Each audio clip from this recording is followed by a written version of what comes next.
So hello and good morning. So we're going to commence the crash course for Indian economy.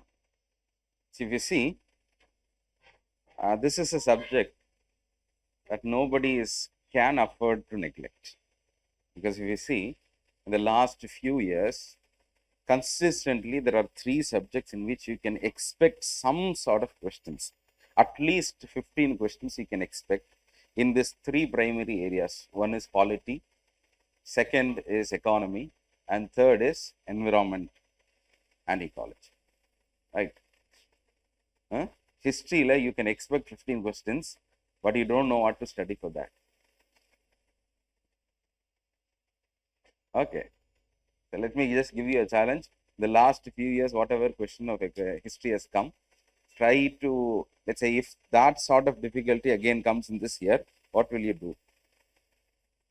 Will just read, if you just try to read one book after the other, will it help? No, it will not. Maybe it will give you some sort of clarity. You can have a confidence of writing. Maybe a little bit edge only it gives. என்ன அப்படின்னு சொன்னா, see, every aspirant who tries to clear this exam should try to have one competitive edge in one of their subject. You should be very clear and try to have one competitive edge. And the other thing that people miss is, you should not be at a disadvantage compared to others, because your dislike towards a subject should not punish you. So never make the costly mistake of going wrong where everyone goes right.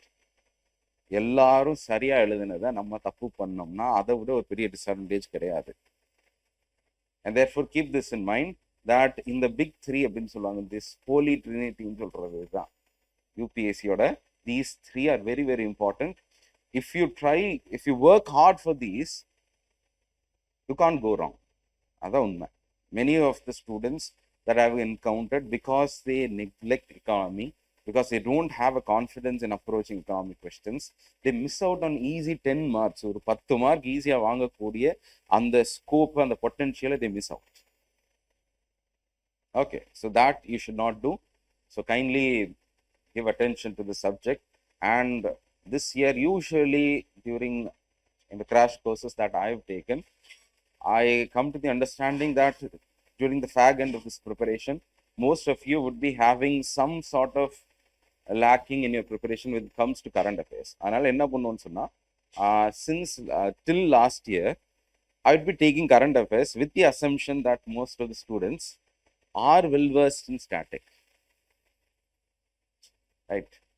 ஆனா அது இல்லைன்றது நிறைய பேர்கிட்ட பேசுறது தான் கற்றுக்க முடியுது, that they still don't have a hold, because only if you are strong in your static, current affairs will make sense.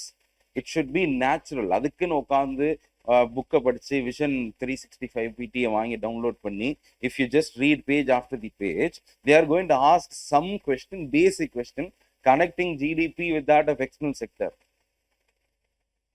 அது எந்த புக்லையும் இருக்காது. You can't find those kind of links in your book. That you should be strong in the fundamentals. So therefore, we'll try to, in the course of my classes, whatever ways in which I've taught, this will be a kind of a summary, a shorter version of that, because I have my own understanding as to how to take the subject forward. And if one topic after the other, if we go in this order, maybe the gaps will be plugged. This is my understanding, and this is how we will present this particular subject. Okay. So feel free to ask any questions if you want. If there are any topics which you would want me to explain in detail, also please bring to my notice. If there are small doubts, I can clarify it to you personally. ஒருவேளை அந்த particular ஏரியாவே நான் சரியா படிக்கல, இல்லை எவ்வளோ படித்தாலும் எனக்கு புரியல, அந்த மாதிரி இருந்துச்சுன்னா, you can just bring it to my notice, and we can also discuss it for the benefit of the larger class. Okay, right. So let us start. So usually we don't have the time to discuss about the basics like why economics, microeconomics. We'll just cut to the chase and discuss about the first important theme, that is growth of the economy, the statistics about the growth of the economy. So before understanding growth, you should know that the economics laid the groundwork for changing our perspective of what constitutes economic growth.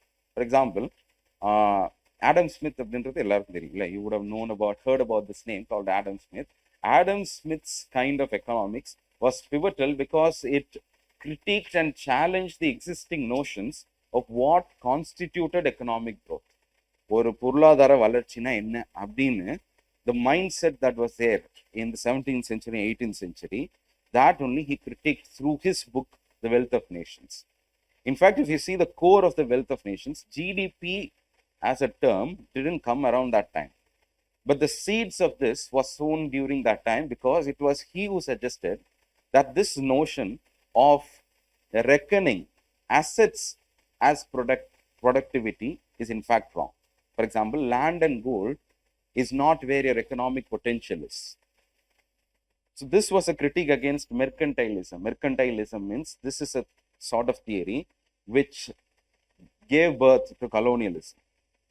Okay, so they came with the idea that through trade, by confiscating land, by confiscating gold, a country can achieve economic growth. This was the notion.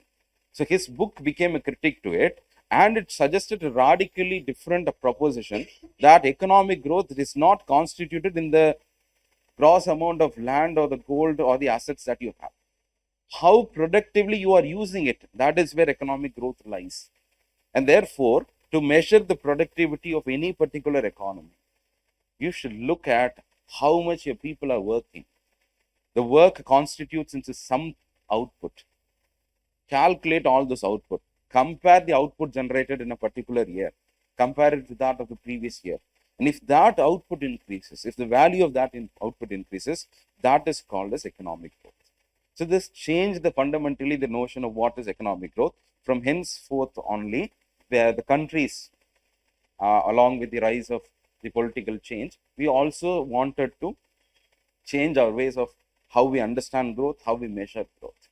So the GDP, today we all know it's associated with growth. The idea itself came from his writing. Okay. So what is GDP? Now, of course, everyone would at least have some sort of notion about what is GDP. So what is GDP? So the value of, okay, so some definition sort of thing you would know. But understand that before understanding growth, we should know what constitutes personal economic growth. What is your personal economic growth? What is one way in which you can understand your personal economic growth? It is through your income that you earn. So your income becomes a proxy for assessing your own growth. And therefore, if we need to assess the country's economic growth, we need to create something. We don't actually have a visible component called as national income. We have to deliberately create it. How well to create it, than use the ideas of Adam Smith. And that is why GDP comes to the fore. To understand what national income is, we take GDP as a proxy. GDP is an idea. We take that idea and we try to bring about what national income is. If you see every national, your personal income, the income அப்படின்றது comes from the factors of production, isn't it? This is very basic in every economy. The first page of every economics will be talking about these factors of production. There are 4 factors of production, which means you can break down anything, any amount of thing that you require to undertake a business, to produce something, can be classified into these 4. One is land, labor, capital, and enterprise or entrepreneurship. So these are the 4 factors. Only 4 factors combining can bring out an output. Okay. So corresponding to these factors of production, we have incomes that these factors will generate. If I have land, the land will do something productive and it will give you a money component equivalent to that. That is called as rent. Okay. So these kind of incomes which corresponds to these factors of production is what we call as factor incomes. Factor incomes, now it's not very technical. It just is a word that corresponds to the factors of production. Clear? So that's what we see here. Land, labor, capital, enterprise. These are the factors of production. Just corresponding to this, we have some factor incomes, all sort of income that you see across. You take your own family, you see your friends, anybody who is earning around you. If you try to classify them, you can bring them within these four: rent, salaries or wages, interest, and profit. Of course, there are sub-components, but these are the umbrella terms for this. Okay. So, this is the incomes. Okay. So, on the personal basis, maybe everyone is earning income that way, and therefore, it could sound logical that one person's income constitutes his personal growth.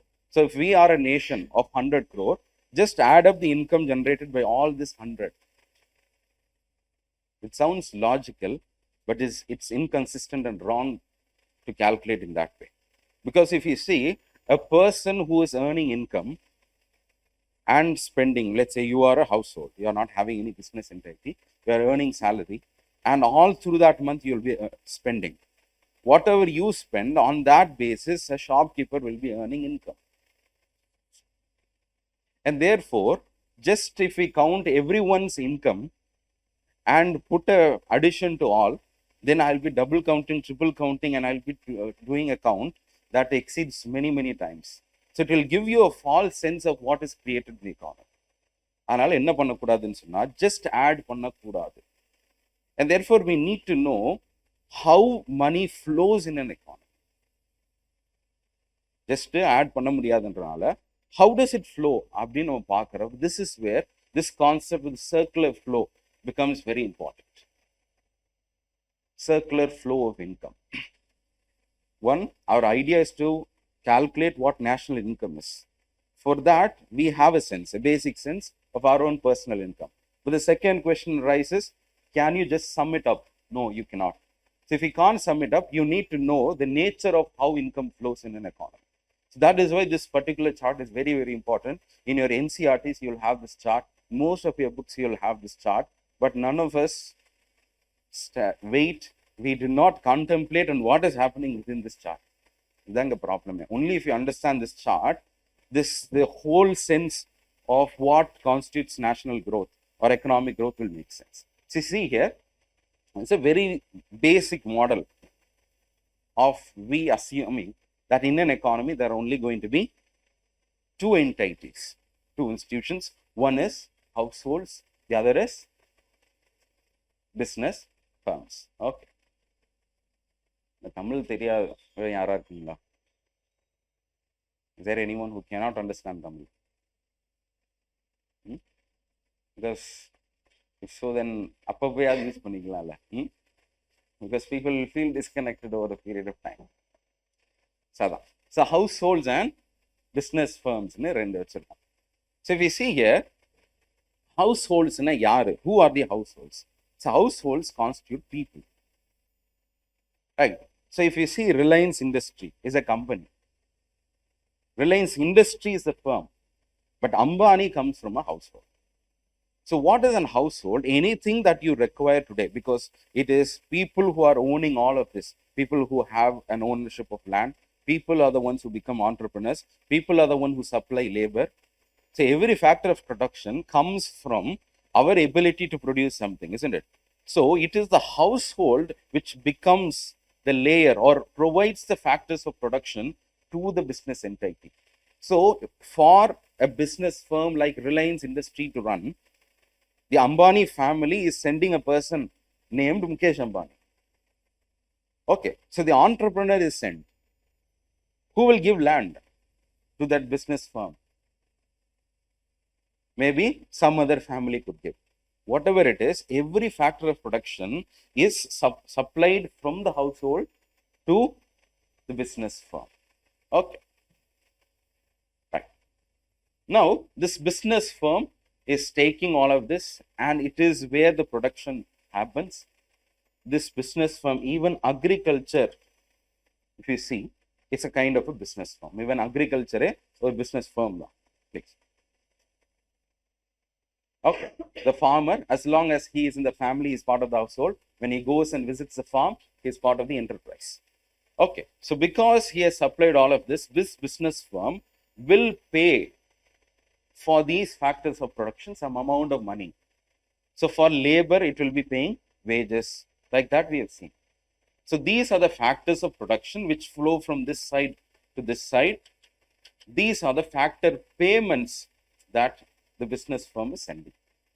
Okay, now this household will receive all of these payments and now decide to spend. Where will they spend? They will spend on the products that were released by the business firm. So this household will spend money that flows from this end to this end. Here, money flows from this end.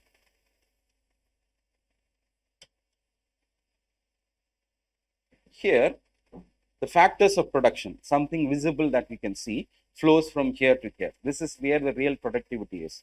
So this translates all of these factors and produces something real.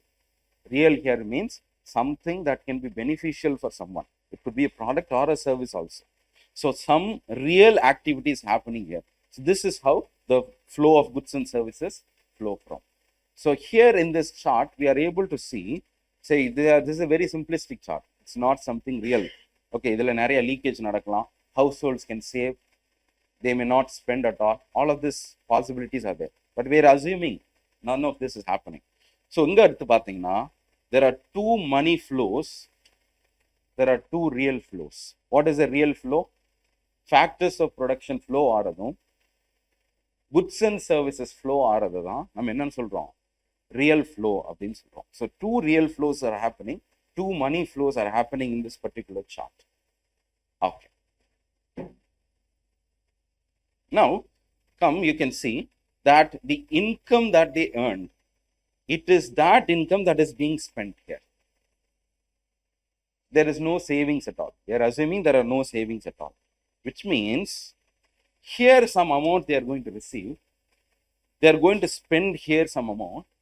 This business firm is also going to receive something. Let's just put a number and then we can visualize what is happening here. Okay, so let's see that the household is making an expenditure on the commodities that is coming out. For food, it has spent 2,000. For housing, it has spent 2,500.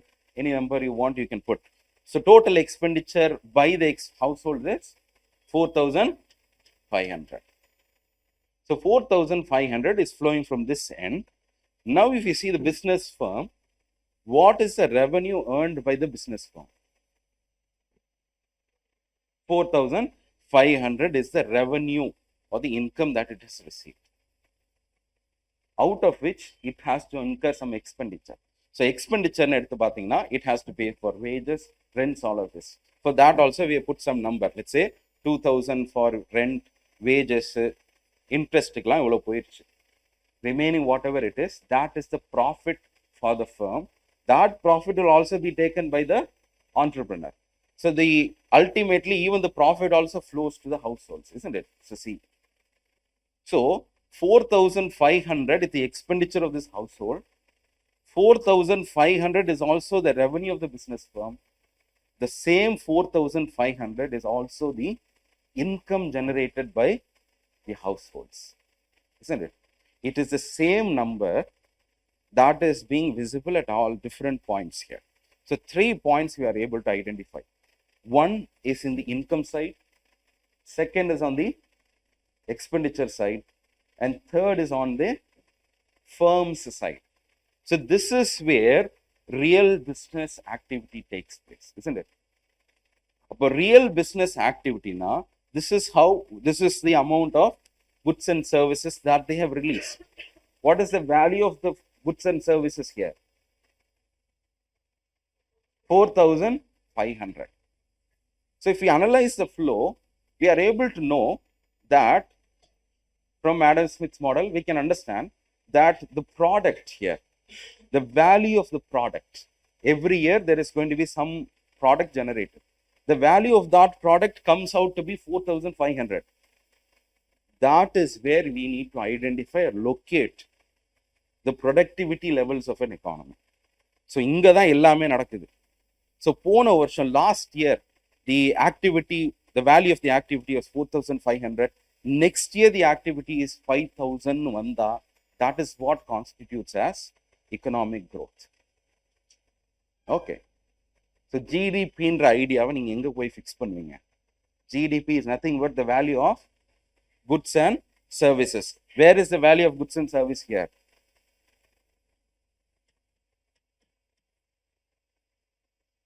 Isn't it? Now, GDP order number. What is the value of GDP here? If you find the GDP, let's say I'm giving you a task. Find the GDP of this country. You will say that the number is equivalent to 4,500. The same 4,500, you can also calculate the number. You can just receive the number. If you say that the business firm is very far, you don't have the time to go and visit the business firm. You can go and visit the household and capture the income generated by them. How much will that be? 4,500. Or you can also go and visit you can just calculate the expenditure made by them. That also will be equivalent to 4,500. My idea here is to calculate GDP. But the number that GDP is going to give me, the same number I will be able to arrive not only in this output side, from the income side as well as the expenditure side. And that is why in our idea or in our efforts toward calculating national income, we are going to take GDP as the tool. And to calculate GDP, we are going to have 3 different points in which you can look. One is the product side, second is the income side, and third is the expenditure side. And only if you know this, you will be able to appreciate the fact that GDP is calculated in 3 ways. One is product method, second is income method, and expenditure. This is not a sort of formula for you to mug up. Why not 15 different ways of calculating GDP? Why there is only 3? Because it flows in such a way. Prida. So that's why we have 3 different ways. I guess you know why there are 3 different ways. Okay.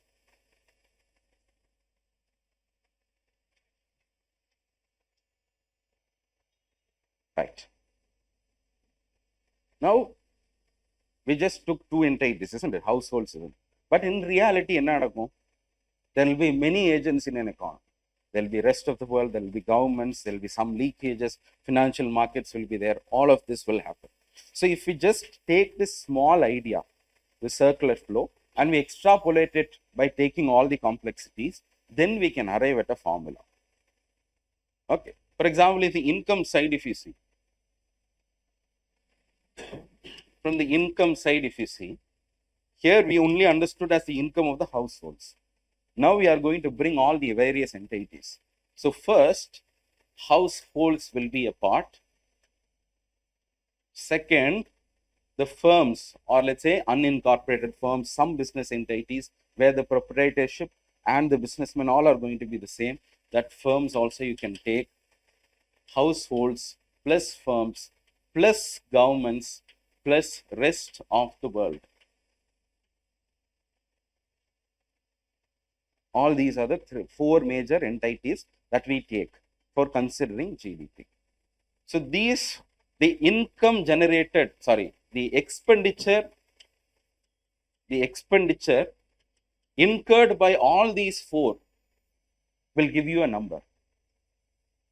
What are the incomes generated in India? If you see, all the incomes that we generate can fall into only these 4 factors of production, isn't it? Let's say your household, what is the sort of income that you have generated? Through wages.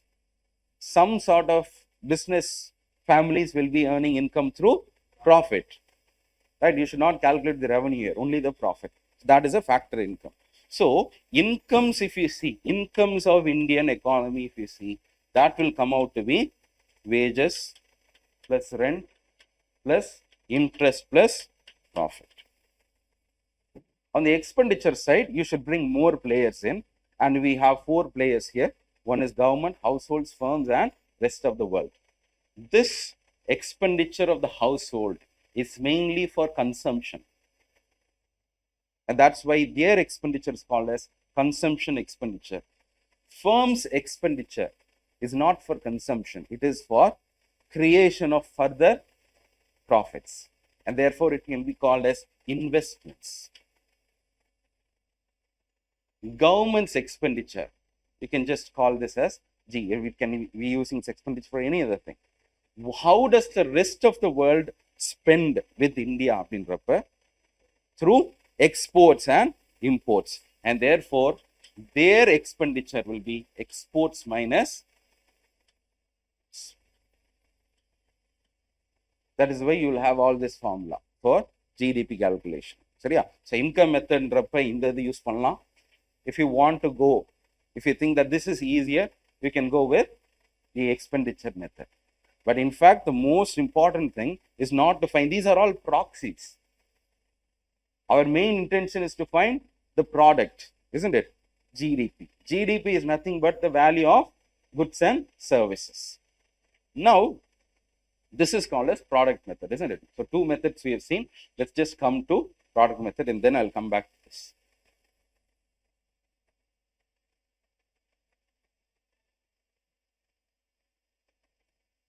Right. So, product method we do know that by now you would have known that by definition, if you go, it is the value of all final products, isn't it?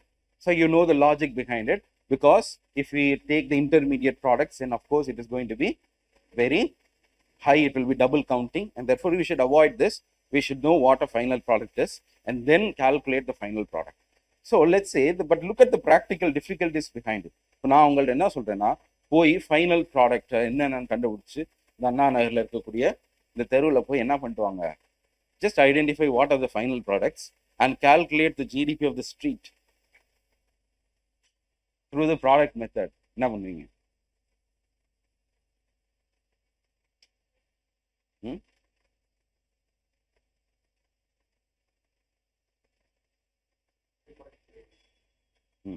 Is there, do we have a list saying that this is final product? Maybe just for your assumption, just for us to understand, we sometimes take some goods and say that this is a final good. But in reality, it should not be. Anything can be a final good. For example, it is not an end in itself. You cannot see this pen and say that this is a final good. Maybe I can do something with this and I can further add value and sell it to someone else. Then it is no longer a final good. So, is bread a final good? Is bread a final good or not? Not always. That's the point here. If you just go visit the shop and take some modern bread, you making sandwiches, you making a toast, that is different. That's not going to come to the economy at all. But the bread itself, have you made that bread into something else and have you sold it in the economy? No. Then the bread is a final good. So, most of the bread that we consume is a final good. But if you see some tea shops here, from juice shops here, who are going to sell sandwiches, their consumption of bread is not final. So, bread can, on the use case, can differ as a final good or intermediate good. Is this product a final good?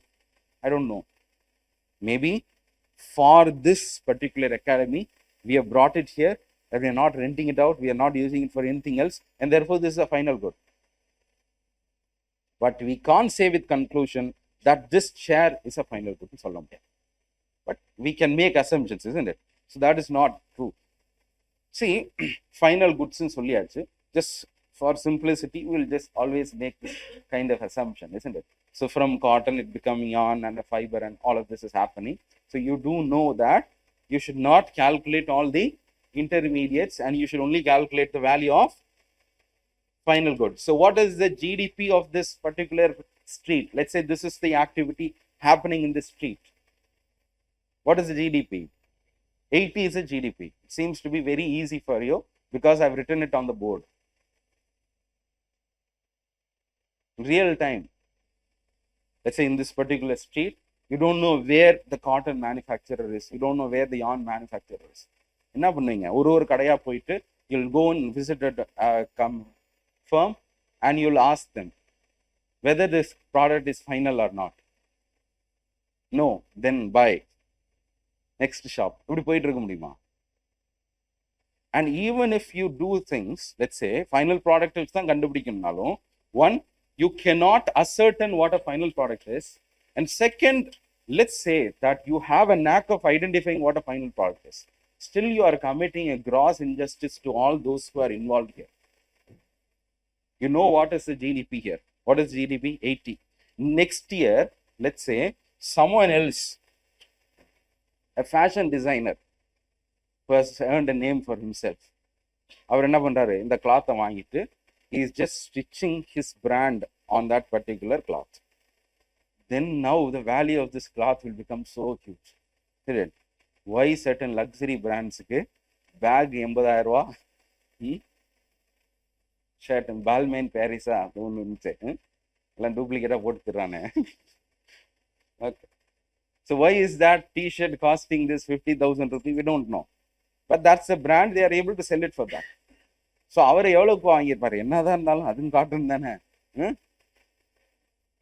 Okay. So see, this 80 someone has taken. Next year, some, let's say Louis Vuitton has come here in this particular street and taking this cloth and making it into 80,000. Last year, what was the GDP of this economy? 80 rupees. This year, what is the GDP? 80,000. What a phenomenal growth we have achieved. Yeah. This will suggest you or mislead you as to what is the growth, actual growth. Yeah. Nalla grow ஆன மாதிரி தான் தெரியும். But at the cost of what அப்படின்னு ஒன்று இருக்கு. Because you forget about the intermediaries who are involved in this. So who are the intermediaries actually? Let's say next year also all of this is happening. Value creation is happening. Ultra luxury brands have come, but they are still paying 10 rupees to the farmer.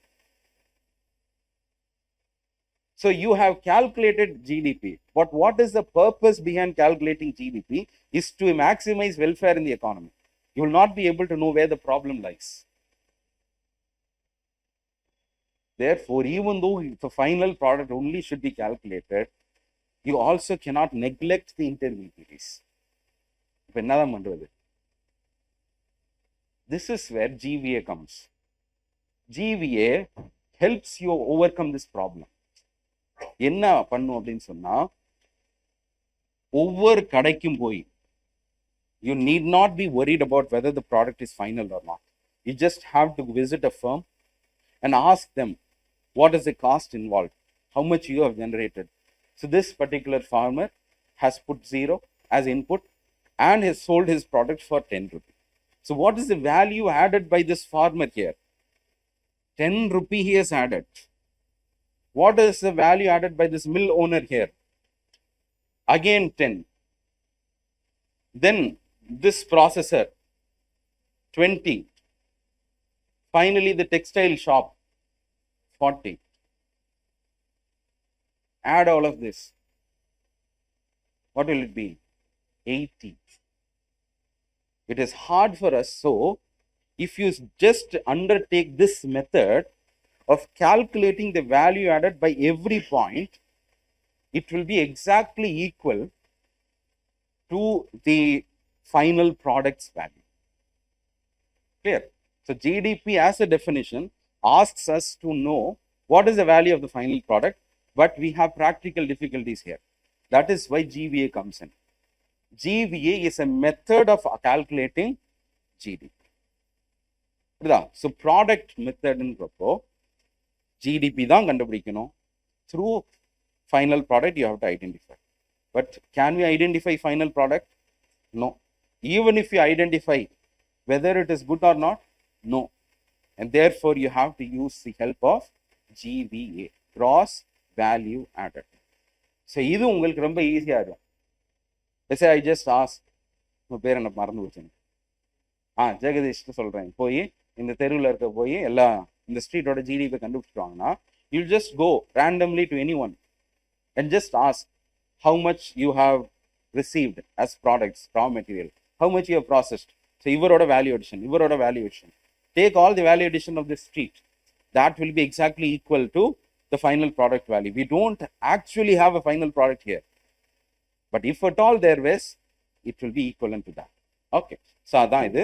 So product method அப்படின்றது தான் GVA அப்படின்னு சொல்லுவோம். So GVA is the product method. Okay. So value addition அப்படின்றது to understand the contribution of the intermediaries. For example, this usually in the value addition process, you can know that the first process will always be from the primary sector. Then it will go to the secondary sector. And finally, the value will be added by the tertiary sector. If at all we are going to find only the final, we'll know what is happening in the tertiary, will not know what is happening in the midway. But through value addition, you can know what is happening in the agriculture, you can know what's happening in the industries, you can also know what's happening in the tertiary sector. Across all sectors, you can identify. So that is why to calculate GDP, we are going to use GVA as a formula. Many of the time I've seen aspirants asking me, what is the difference between GVA and GDP? Difference la onnum kediyadhu. GVA is just a methodology, right? It's not an idea per se. Okay.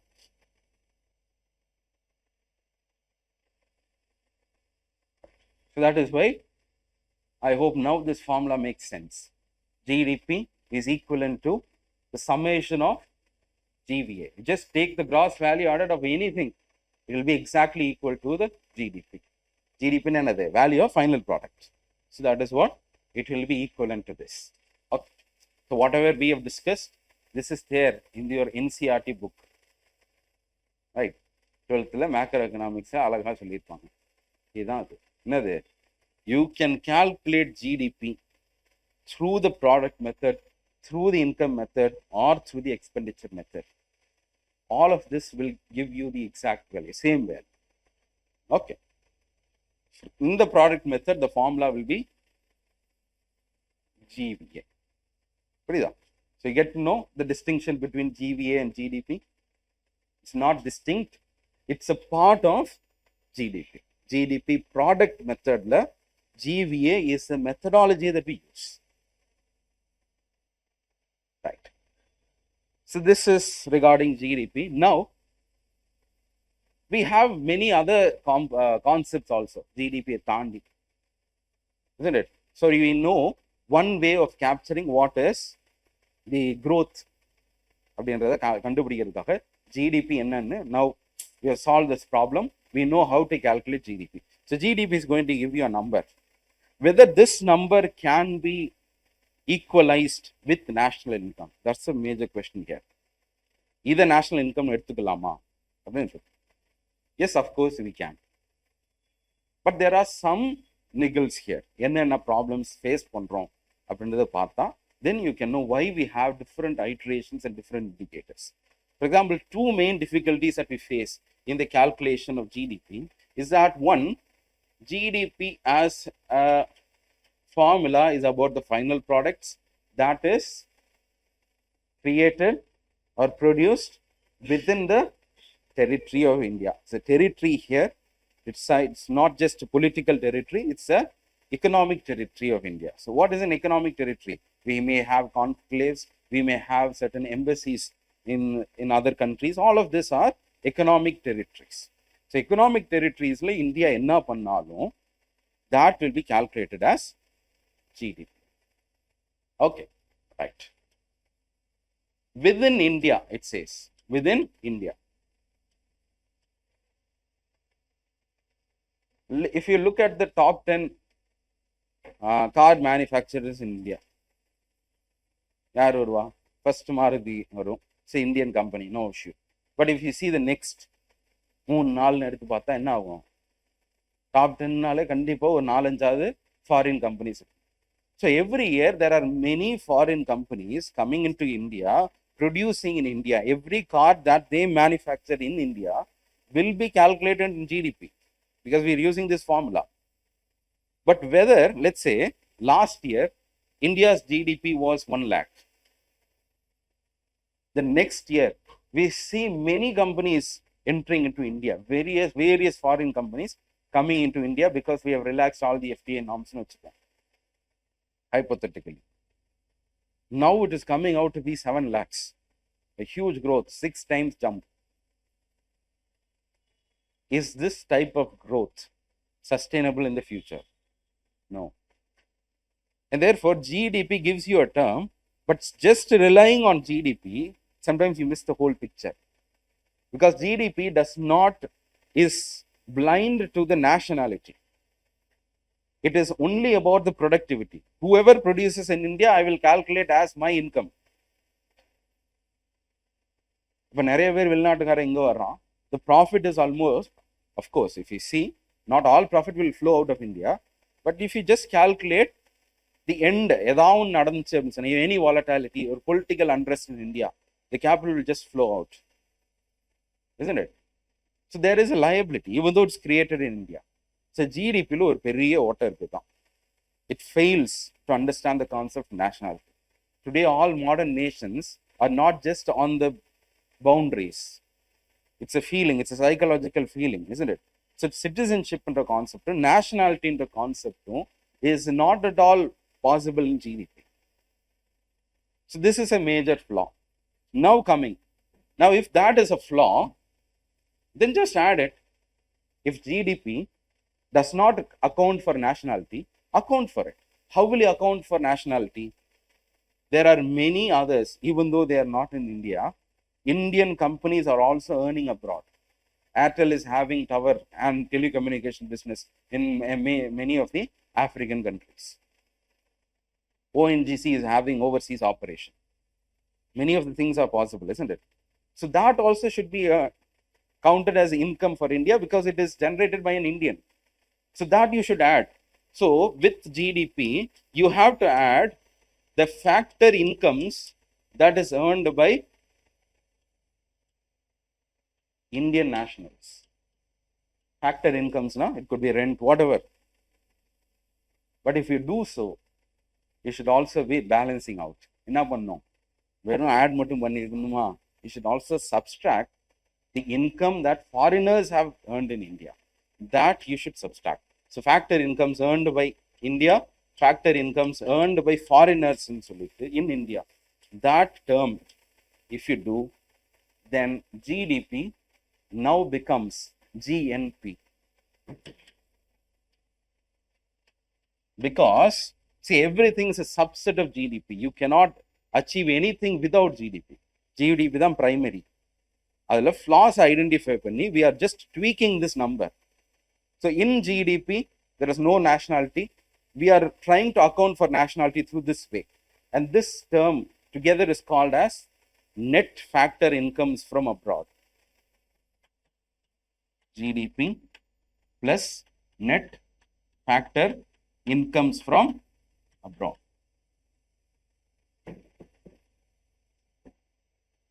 Okay, this is what GNP is. Okay, right. So in India, whether GDP is high or GNP is high, which is higher in India? GDP is higher because this net factor income turns out to be negative for us, which means more and more foreigners are earning in India than we earning from abroad.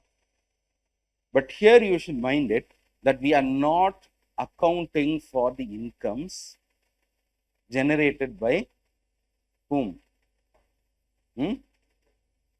இதில் என்ன அப்படின்னு சொன்னால் இந்த NRI அப்படின்றதான் இருக்குல்ல, NRIயோட incomes, whether we are accounting for NRIs in GDP.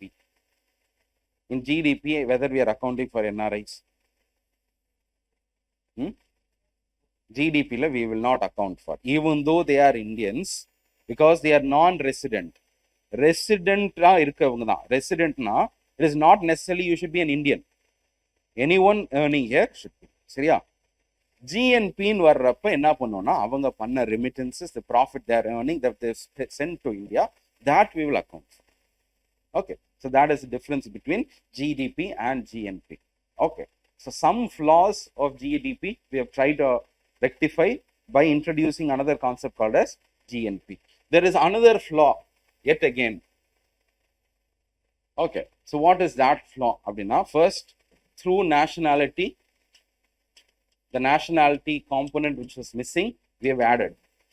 The second is the utility of existing capital. So what is this utility of existing capital and why is that a flaw in GDP? GDP considers anything that happens in the economy as positive. Let's say last year there were 1 crore automobiles that were manufactured in India, and therefore last year it will be added to GDP. Next year, all those 1 crore automobiles have gone wrong, due to which another set of 1 crore are manufactured in India. Will GDP increase or not? Increase ஆகும்ல. நல்லதா இருந்தா என்ன ஆயிருக்கணும்? அடுத்த வருஷம் போன வருஷம் 1 crore அடுத்த வருஷம் ஆயிருக்க கூடாது.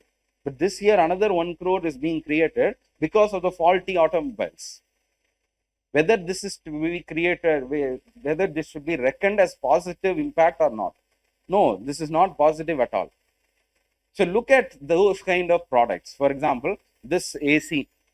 I think already the AC work, you can just find a hollow hole here. Right.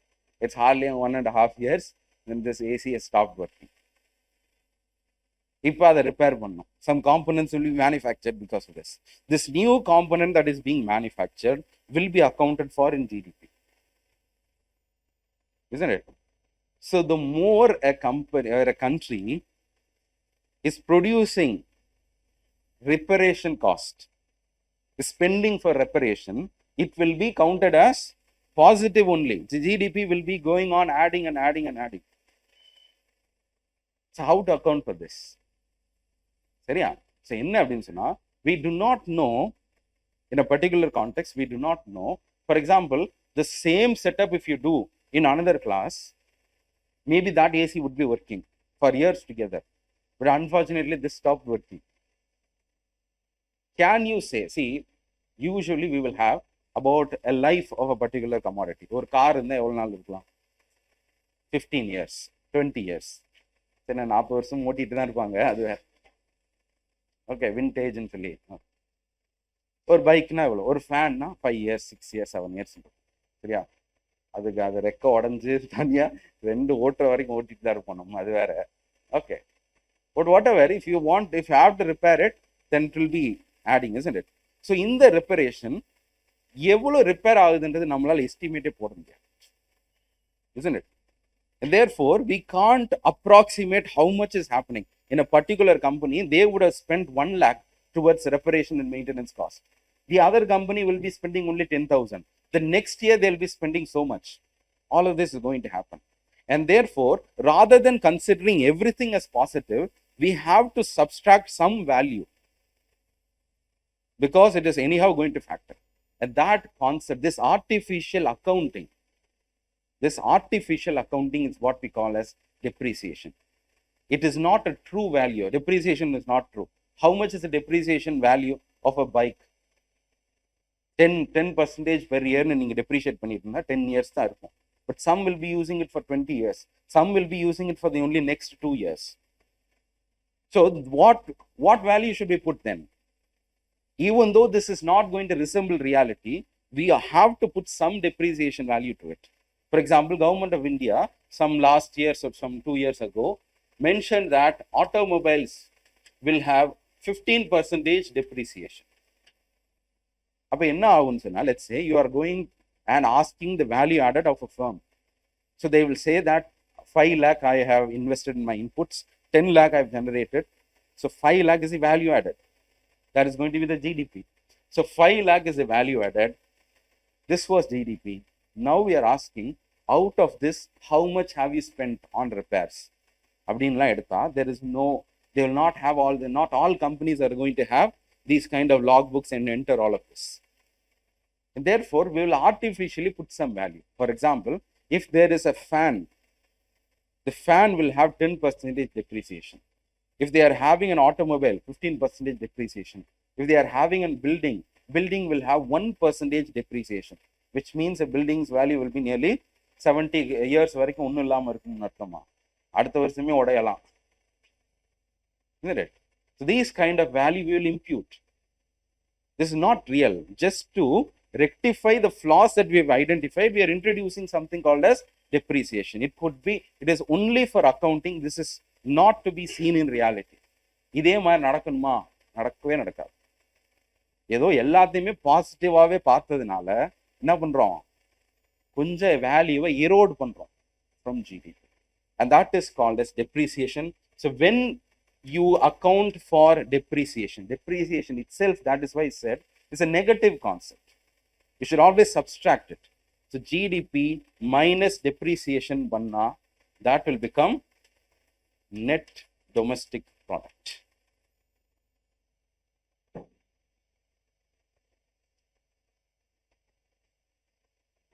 Net domestic product. Okay. So GDP we saw. Then nationality in the concept பார்த்தோம். Second is the concept of depreciation. Whatever flaws you want to identify and whatever you want to add, accordingly this number will change. If you bring in this, it will be called as GNP. Now within GNP, if you account for depreciation, the gross will become net, NNP. So you have GDP, you have NNP, you have, what else do we have? NDP. In the நாலு பார்த்துக்கோங்க, you have 4 iterations here. All these are values. What value will you consider as national income? எதை national income consider பண்றது? See, நம்ம idea தான் ரொம்ப என்கிராஸ் ஆகி ஜிடிபிக்குள்ளே போயிடக்கூடாது. Why we are finding GDP? Because we have to locate at some value and say that this is what national income of India is. Out of these 4, what will be the national income? What is the best approximation here? GDP, NDP, NNP, என்னது? NNP, because it addresses all the critiques that we made here. இல்லையா? இந்த NNP குள்ள என்ன இருக்கு? Nationality வந்துச்சு, depreciation வந்துச்சு, and therefore no need to unnecessarily criticize this. So this is the best, isn't it? Right. Either use பண்ணலாமா sir national income? Yes, you can. Right? But let's say, being the government of India, I come to the conclusion that எதுக்கு இவ்வளோ? No need to find all of this. Maybe for statistics you find all of this. But one country's depreciation rate is different from another country's depreciation rate. One country will be very serious in calculation of GDP. Another country will not be so. They will not even have a statistic division. And they will be quoting, what will they quote? They only their GDP is credible. We cannot have faith in their NDP numbers. We cannot have faith in their NNP numbers also. The Malanaria concept. And therefore, for practicality's sake, we can use any of this. But theoretically, if you are speaking, the best approximation will be NNP. Now coming to the prices at which we find all of these numbers, the levels at which we find all of these numbers. There are 4 different concepts here: factor cost, market price, constant price, current prices எல்லாமே. So let's deal one by one.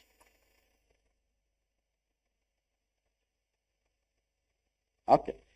So இன்னைக்கு, say, when I'm asking you to go and find the GVA or GDP, நீங்க போய் அன்னைக்கு மார்க்கெட்ல என்ன வேலைக்கு போயிருக்கோ அதானே கேட்பீங்க.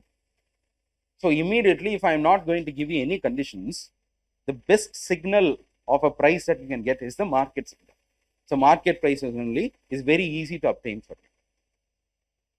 But market price is a distortionary price. Distortionary price na ஏன் அப்படி சொல்றோம்னு சொன்னா, if you find everything at the market price, some component of the government's intervention is there in the market price. It's especially in the form of taxes and subsidies, isn't it? So when the government is putting tax after tax, the market price will become high. Last year, the market price was 10. Number of products were 50, and therefore the GDP was 500. This year, the number of products have become 40 because of some COVID situation. The government now has increased all its taxes, and the average prices have become 20 rupees. What will be the GDP? அப்ப எப்படி காட்டுது பாருங்க. So statistics can sometimes fool you. And therefore, if we have to account for this, that is where we have something called as factor cost. So no one should be criticizing India's economy on the way that the market prices at which you find is a distortionary price, and therefore also show the factor. And also this also gives a clarity to the government as to how much it has intervened in the market also. Adukada the factor cost and market price in the distinction we have. So it can be higher because of taxes. So here if you see this taxes, it is indirect taxes that you should remove. You should not remove direct taxes in the payment and the payment. Direct taxes component you should not. If you have a biscuit packet and if there is a GST in it, that component if you have removed, whatever the price is, that is called as factor cost. So the question is, you can find GDP, but at what level should you find? Should you find at the market price or should you find at the factor cost? Obviously we are going to find it at the market, but because of certain flaws in this argument, we go for yet another level called as factor cost. Okay, I don't want to explain so much as to why subsidies should be added. Personally, but it's a net taxes. The net taxes should be removed. So market price when the net taxes are removed, indirect taxes, that will lead you to another level of price that is called as factor cost. So you have all of these. All of this can be found at the market price. They can also be found at the factor cost. So 4 becomes 8 here. GNP at market price also you can find. GNP at factor cost also you can find. In the Mari 8 ஆயிடுச்சு. இந்த 8ல எது பெஸ்டா use பண்ணலாம் அப்போ? NNP was the best here out of this 4. NNP at market price or NNP at factor cost? NNP at factor cost. And that is why in most of the books you will find that the NNP at factor cost is equal to national income. Formula. It's not a formula. It's our one step after the other. We are trying to resolve the problems that we are negotiating, and NNP arrives at some sort of solution. But practically, use the government of India differs very differently from this. Theoretically, what should be the best way of understanding national income? NNP and factor cost. Book la படிச்சிருக்கீங்களா? நிதின் சிங்கானி எல்லாம் இதான் இருக்கு.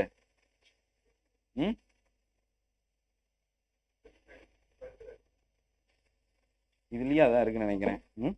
Shankar கணேஷ்ல most of the புக்ஸ்ல என்ன இருக்குன்னு சொன்னா NNP at factor cost. Ramesh சிங்ல அதான் எழுதிருப்பாங்க. NNP at factor cost is equal to national income அப்படின்னு சொல்லி. Yeah, various ways are there for approximating national income. This is the best suited method. Okay, right.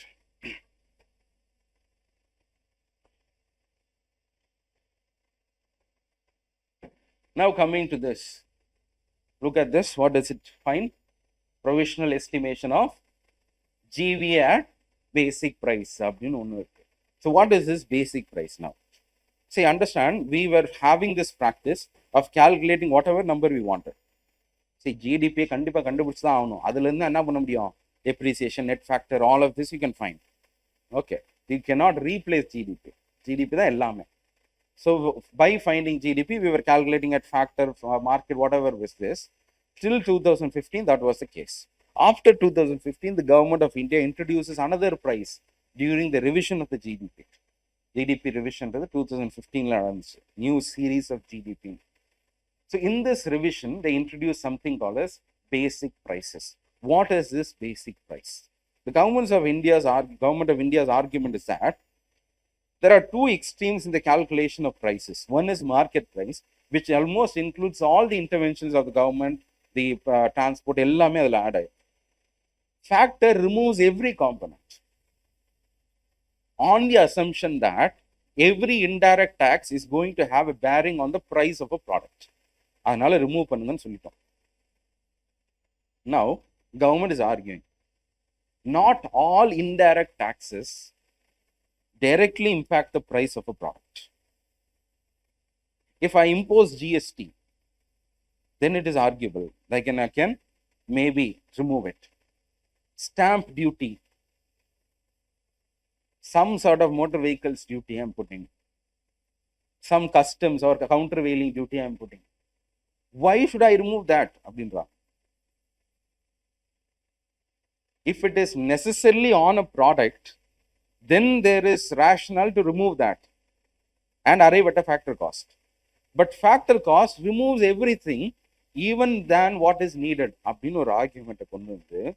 It is making a distinction between, in indirect tax, it's making distinction between production taxes and product taxes. Production taxes and product taxes. It is arguing that product taxes will definitely impact the price of a product. So I will remove it. But there is no need for removing the production tax. So what are the production tax? Railways tax for professions tax for in the mari some minor stamp registration duties for இதெல்லாம் remove பண்ண வேண்டிய அவசியமே இல்லை அப்படின்னு சொல்றாங்க. So this basic price is another level that the government is introducing post 2015, and this comes as a middle between market price and factor cost. Both of them are extreme. The middle ground is basic prices. Okay, so in the basic price அப்படின்றது என்ன வரும்னா, in market price, if you remove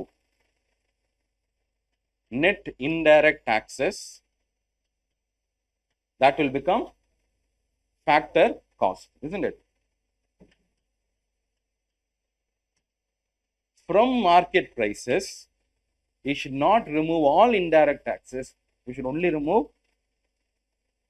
product or production. What impacts the product? Product. Yeah. So remove the net product taxes. And whatever value you have right now will be called as basic price.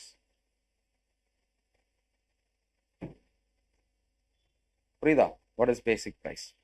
Okay, so it's arriving at a middle ground. Now, let's say you know what a basic price is. From basic prices, if you need to arrive at factor cost, what will you do?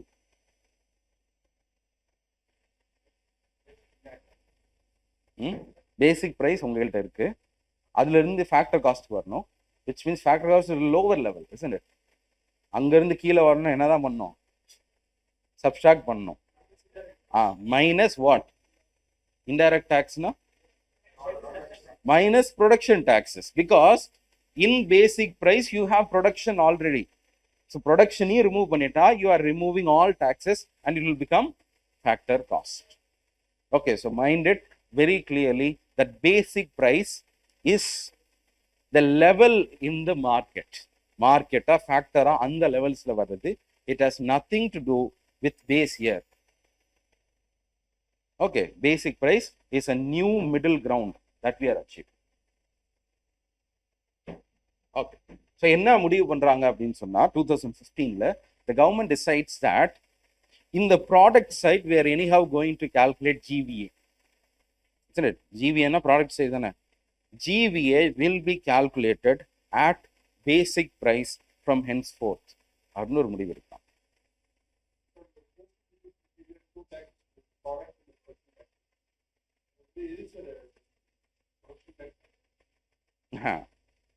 Product தான் distortion இருக்கு. மார்க்கெட்ல வந்து எல்லாமே government involve ஆயிருக்கு. So you have to remove whatever distorts the price of a product.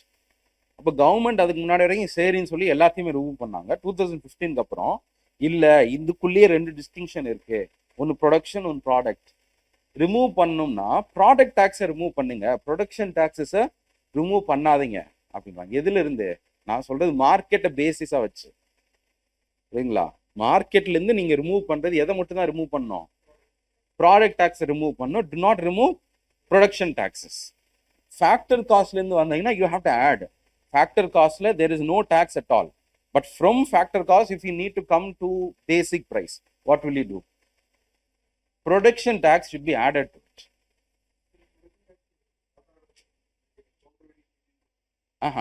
Countervailing duties specific or product mela varala. See, stamp registration, railways railway passenger taxes, on the electricity taxes. For example, a particular firm is given electricity tax. In the electricity tax, it is not dependent on the product itself. Say, I am getting electricity tax. I may produce 100 different articles or 1,000 different articles. It's not going to impact so much. But if I put GST, it's going to impact everything that I produce here. To definition of production and product, product is dependent on the volume of the products. Product tax. Production taxes does not affect the volume of the products, rather affects the entire production. Yeah, this is the difference between basic and factor cost. Okay, so 3 levels la inna kandupidikalam. Market price, factor cost rendu irundichu. Adha government ulla vandu romba kammiya irukku padikkennu solliட்டு இன்னும் add பண்ணிட்டாங்க. என்னது? Basic prices னு சொல்லி. Okay.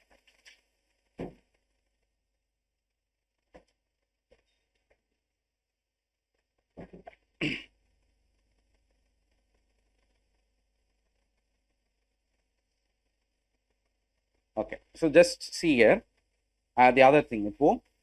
In the prices, 3 prices clarity. Now we are going to understand what is current prices and constant prices. So see, you go to a shop, you will be calculating the GDP on the rate at which it is being sold right now. That's logical. See, just see, look at this number. 2019, the goods and services, 1,000 goods and services were produced, and each of this was averaging 10 rupee each. The next year, 1,100 has been produced, in each is 11 rupee. The next year, it has become 1,200 products, and everything as an average has grown up to 15. Now, what will be the GDP? This multiplied by this. That's the GDP. So, 10,000. Inga 12,100. Okay. Compare GDP growth. We always compare this year's GDP numbers with that of the previous year. That's growth. So last year, in the year, growth 21%. Now this year versus this year, what is the growth? 36%. So you have calculated. Let's say this is in the price level, basic price. Or let's say factor cost, whatever it is. Even at factor cost, you are able to find that prices influence the GDP, not the products here. Isn't it? True productivity lies not just in the price, because let's say inflation comes, then the price of everything will increase. When price of everything increases, then of course the value created will seem to have increased. But is that growth? No, isn't it? And therefore, the calculation at the current prices, because every year there is going to be some sort of economic impact, especially in the form of inflation. Let's say one particular year has been very problematic for us. So much of inflation. Now, the prices will have increased by 15%. Sorry, from 11 to 15. A huge jump in prices. That is why the value of GDP has turned out to be very huge. On this basis, if the government is saying that we have achieved 36%, then this has to be read down, isn't it? This is not a number that we can take on face value. This is bound to happen. You can never escape this fact. One, you should control the inflation in such a way that there is no escape. No, we cannot. Isn't it? Statistically, there is a problem. If you find with the current year, obviously there is going to be a change. Number of goods and services steady grow. This is where the true potential lies. Some supply chain mismatch நடக்குது. அந்த டைம்ல என்ன பண்றீங்க? பயங்கரமா உங்க value create ஆகலாம். But it will only give you a temporary state of growth then it will subside down again. Collapse ஆகும், ரொம்பலாம் ஹையா போயிடுச்சுன்னா. ஸோ இது என்ன பண்றது? This growth is misleading growth. அப்ப எப்படி கவுண்டர் பண்ணலாம்னா, one, the problem comes because you are multiplying 1200 with that of 15, 1100 with that of 11. Every year the price is obviously going to increase, and that will inflate growth. To escape this, we will not multiply this year's data with this year's income or prices, but rather we will multiply this with 10. 1200 into 10.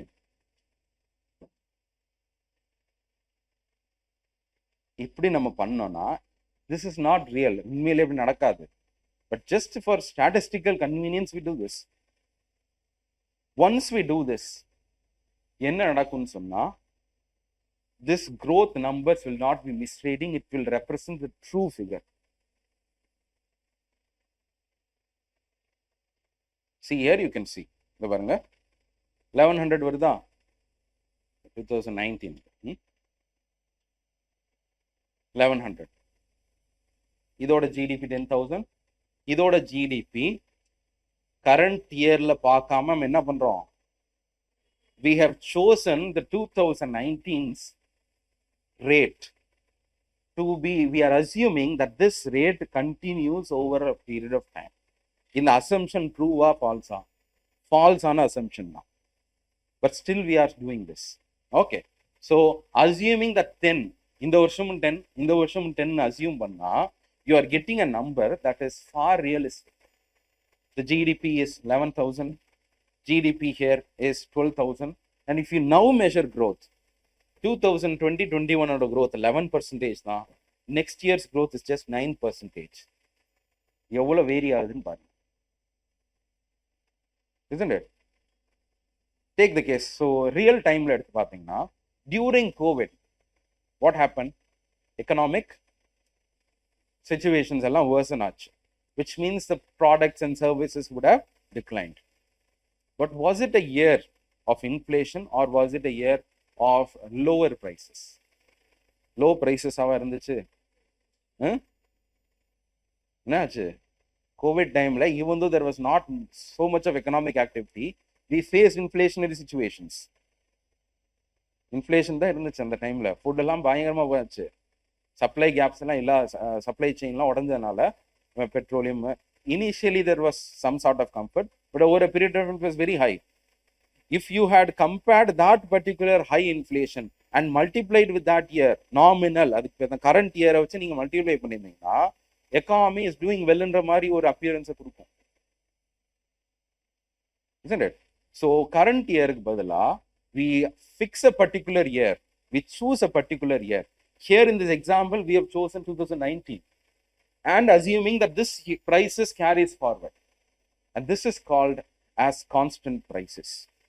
When you calculate GDP on the assumption that a particular year price is going to be carried forward always, that is called as constant price. To calculate what a constant price is, the first thing that you should do is to fix a year. Just as we have fixed 2019, in 2015, the government decided that 2011-12 will be the base year. Base year ஏன் fix பண்றோம்னா, to know what constant price is. அதை தாண்டி வேற எதுவுமே பண்ணாது. Base year ஒன்று கண்டுபிடிக்கணும்ல, அதுக்கு காரணமே தான். ரைட்? ஸோ பேஸ் இயர்ல கண்டுபிடிக்கணும் அப்படின்னு சொன்னா தான் கான்ஸ்டன்ட் பிரைஸ் சொல்லும். So you can find the GDP, நல்லா பாருங்க, you can find GDP at market price. You can also find GDP at factor cost. This factor cost, whether you are finding at this 2023 levels or 2011 level, this is the base year, isn't it? If you calculate this GDP at the base year's price, or let's say constant price, and this is called as real GDP.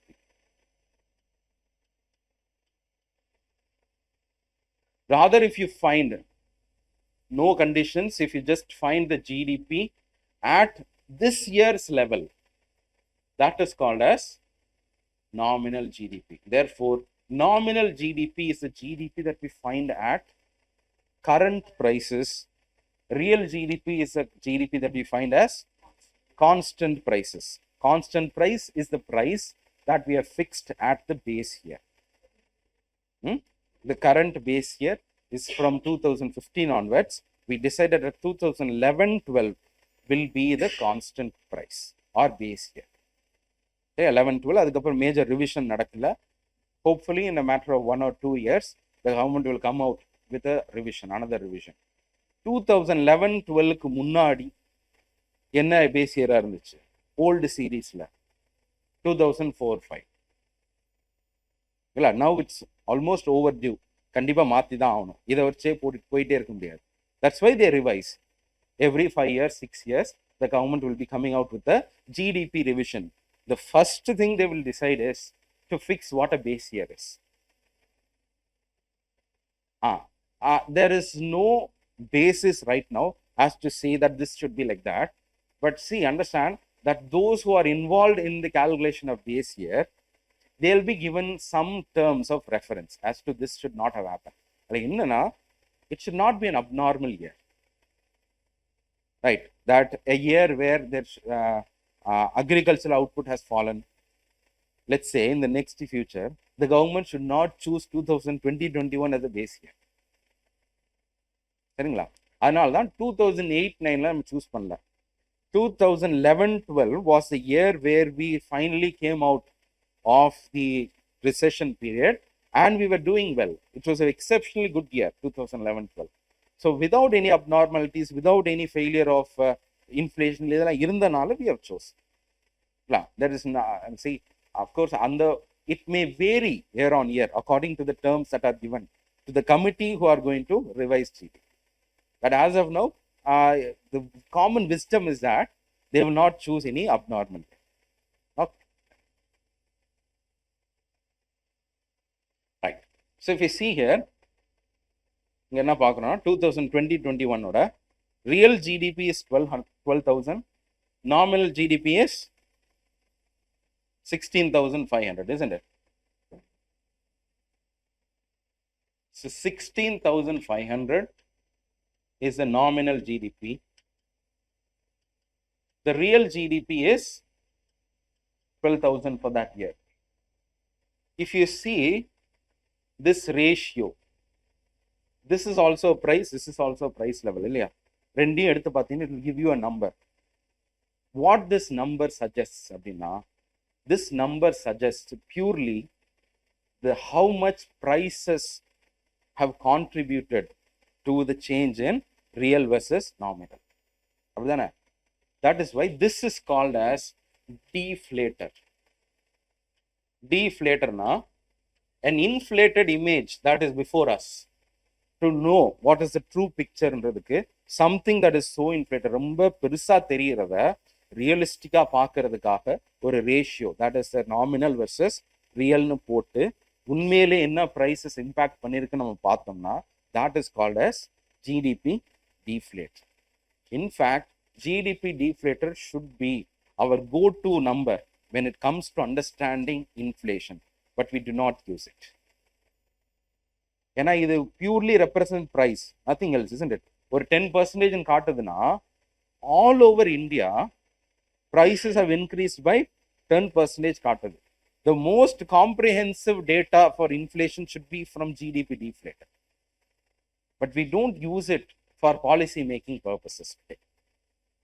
எதுக்காகன்னு சொன்னா, it might be comprehensive, but the rationale of finding inflation or countering inflation is to save you and me from its impact. இல்லையா? ரொம்ப பர்சனலா நம்மளை பாதிக்க போகுது.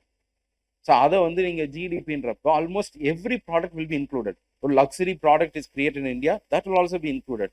த steel, iron, ore, mining, every thing will be included. What is that going to do us? நம்மளுக்கு என்னப்பா, everyday இன்ஃப்ளேஷன்றது food, fuel, only minor components going to impact. Therefore, despite being comprehensive in nature of all the indicators of price, GDP deflator is in fact the most comprehensive. Okay, but we do not use it for obvious reasons. While discussing inflation, we'll try to know about this. Okay, so now you know the difference between constant price and current prices. Puridula, right?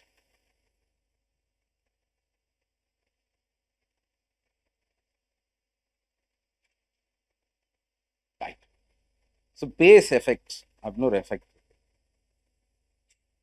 Now,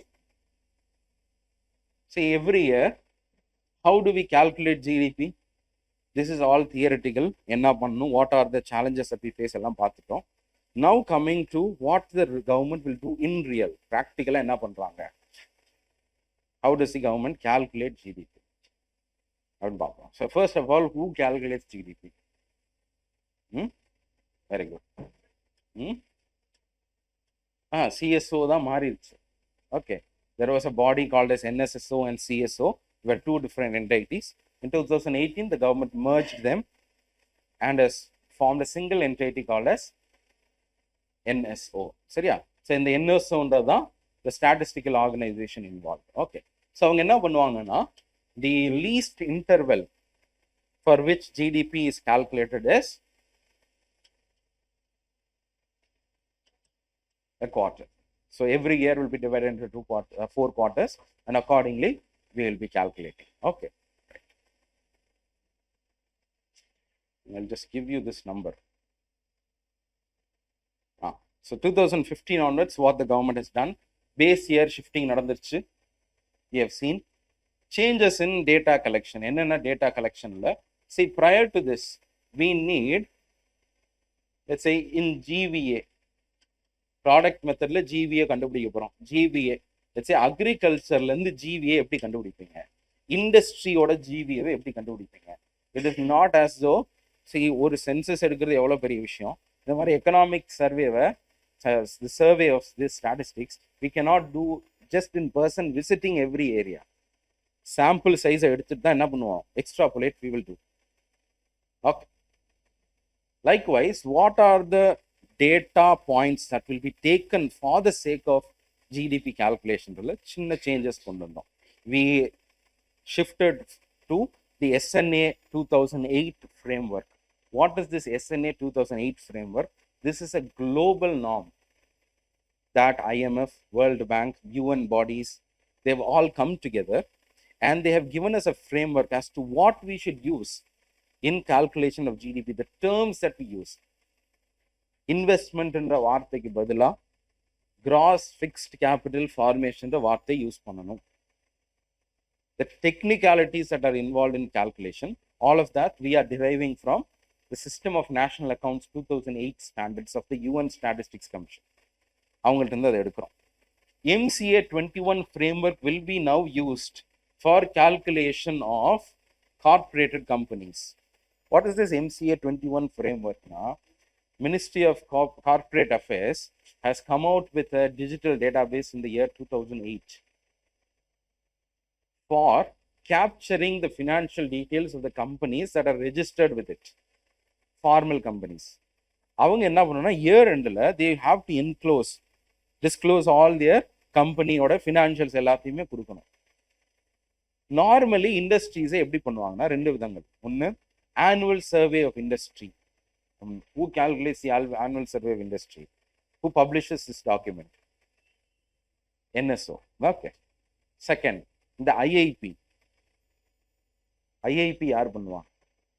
Index of Industrial Production. Which organization is involved in the calculation of IIP? IIP. அது NSO தான். MOSFI தான் பண்ணும். Ministry of Commerce and Industry என்ன பண்ணுவாங்கன்னா அதில் இருக்கக்கூடிய department of industrial production அவங்க 8 core இண்டஸ்ட்ரின்னு ஒன்று. சரியா? அந்த 8 கோர் இண்டஸ்ட்ரி மட்டும்தான் ministry of commerce and industry அவங்க கொண்டு வருவாங்க. Office of the economic adviser அவங்க இவங்க மீதி எல்லாமே. ஓகே. ஸோ இன்ஃபேக்ட் இண்டஸ்ட்ரியல் அவுட்லுக்னு சொல்லி ஆர்பிஐயோட டேட்டாலாம் கூட இருக்கு. So all of this they will be using. Okay. So these were the traditional databases that we are using. From 2015, it was announced that the government will also use MCA 21 framework. The financial details of the companies also will be now used for estimating the output. Adhum use pandrom. Then two important decisions we make. One, the growth, headline growth of India. Very, very important. Headline growth. What is headline growth? அப்படின்னா growth rate பாருங்க எவ்வளோ எக்கச்சக்கமான numbers நம்ம பார்த்துட்டோம். That is GDP at market, GDP at factor, GDP at basic, so much. அதுக்குள்ளேயே நீங்க என்ன பார்க்கலாம்னா கான்ஸ்டன்ட் பிரைஸ், கரண்ட் பிரைஸ், நிறைய எக்கச்சக்கமான variables are there. Out of all these variables, what will the government use for projecting its GDP growth? GDP economic growth. Economic growth நாங்க இவ்வளவு achieve பண்ணிட்டோம்ன்றது எந்த நம்பரை வச்சு சொல்ல போறாங்க அப்படின்னு ஒரு கேள்வி. That is called as headline growth. Every 3 quarters you will find in your newspapers that in this third quarter, in the second quarter, India has grown this much. அப்படின்னு ஒரு நம்பர் வருதுல்ல, அந்த நம்பரை எந்த ஃபேக்டரை வச்சு கண்டுபிடிச்சிருக்காங்க அப்படின்னா that will be GDP at market prices.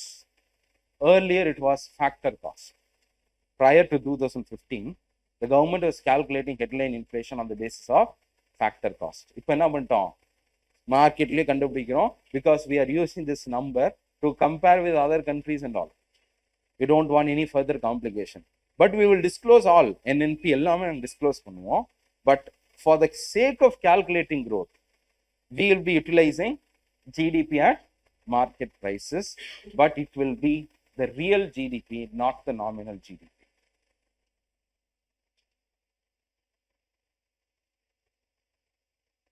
புரியுதா? ஸோ இந்த வருஷத்தோட growth என்னன்னு தெரிஞ்சுக்கிறதுக்கு, if you go and look at the government statistics, GDP at market price னு ஒன்று இருக்கும், at 2011-12 prices னு ஒன்று இருக்கும்ல, அதில் என்ன growth வந்திருக்கோ that is the growth of India. Okay, so this is what we have been practicing since then, and we have also seen that the GVA, that is the GVA னா என்னதுப்பா, GDP through product method, isn't it? அதுக்கு கண்டுபிடிக்கிறதுக்கான இந்த GVA-வை basic prices வச்சு கண்டுபிடிப்போம் அப்படின்னு சொல்றாங்க. Here also there is two hints that we have here. இதையும் GDP-ன்னு சொல்லிட்டு போலாம்ல. We have seen at the very first instance that we can just see this as GDP itself, isn't it? GVA is equal to GDP சொல்றதுனால இந்த தப்பும் கிடையாது. But why mention this separately அப்படின்னா, GVA ன்னு சொன்னா it gives a clarity that this is the GDP found on the product side. Product sideல நாங்க basic price use பண்ண போறோம். Product side தாண்டி வேற என்ன மெத்தட்ஸ் இருக்கு நமக்கு? Income method and expenditure method. Income method is very basic. We will not use that. We will use expenditure method. Expenditure methodல என்னன்றது C plus I plus ன்னு சொன்னோம்ல, Cன்றது consumption அதெல்லாம். So we will factor into all of this, and whatever that gives out, that is called as GDP. அதை நாங்க market பிரைஸ்ல வச்சு கண்டுபிடிப்போம். But now you can have the doubt. இப்போ இதுவும் ஜிடிபி அதுவும் ஜிடிபி ரெண்டும் ஒன்னா தானே வரணும், அப்படிதான் வரும். சரியா? Let's just look at the data, then you'll get to know. Okay, so these are the major highlights of the new series of GDP.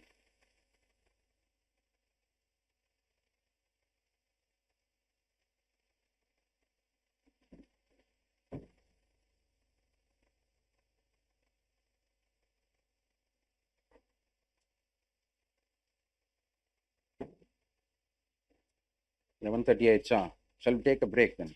Okay, so how much time? 15 minutes or 10 minutes? Or else 11:45 விட்டுட்டு 12க்கு resume பண்ணலாம். Okay, 5 more minutes will take, then we'll resume at 2. So see here, எல்லாம் நீங்கள் எடுத்து பார்த்தீங்கன்னா தெரியும். இந்த advance எஸ்டிமேட்னா என்னன்னு சொல்கிறேன். போயிடலாம்.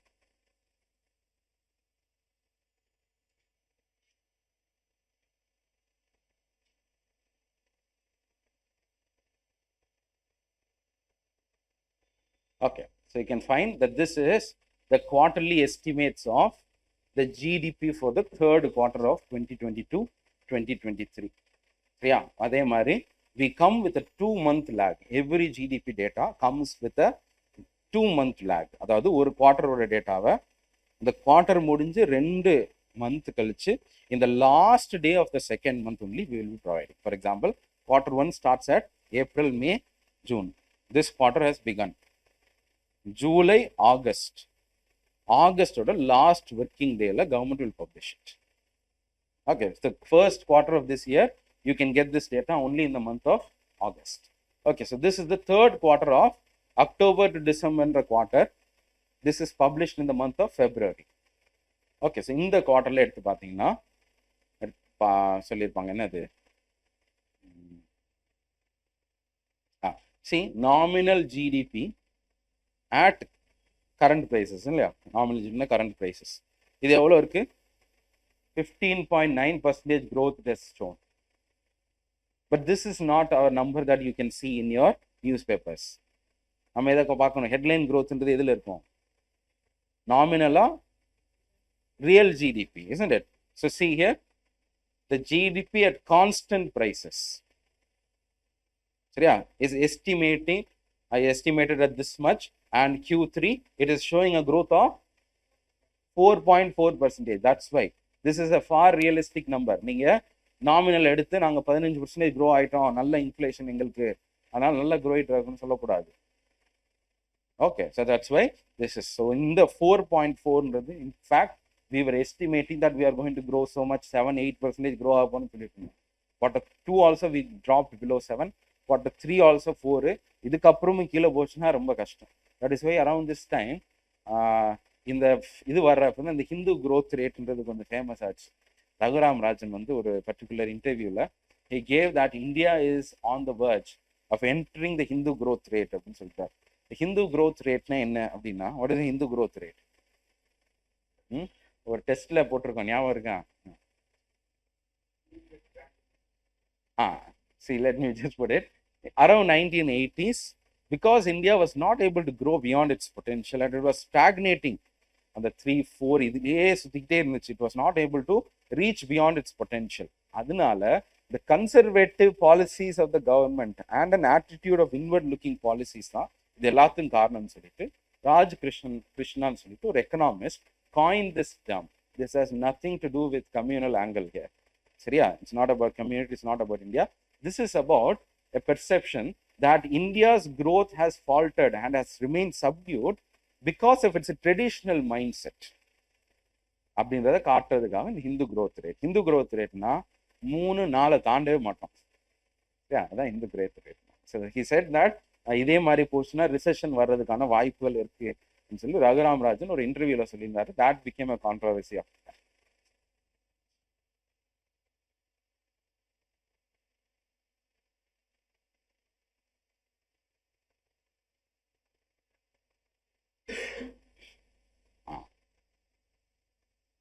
This is right.